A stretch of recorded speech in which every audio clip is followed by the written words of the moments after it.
এটা হচ্ছে আমাদের টেপাখোলা বাজার।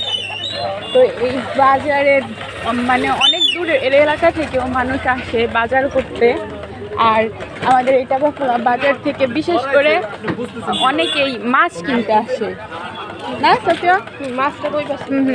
মাছ, কারণ এখানে পদ্মার তরতাজা মাছ পাওয়া যায় আর শাক সবজির বাহার, চারিদিকে শুধু শাক সবজি আর শাক সবজি। কোন দোকানের মানে কোনো দোকানের শাক সবজির দাম একটু বেশি থাকলে আপনার কাছে অপশন আছে যে আপনি অন্য দোকান থেকে কিনতে পারবেন। তো এই বাজারগুলো এত বড় হয়েছে, আগে ছোট হয়েই বসতো, এখন বাজারটা এত বড় হয়েছে যে যেতে যেতে প্রায় আমাদের বাসা পর্যন্তই চলে যাবে কিছুদিন পর। পাপড় ভাজা, পাপড় ভাজা,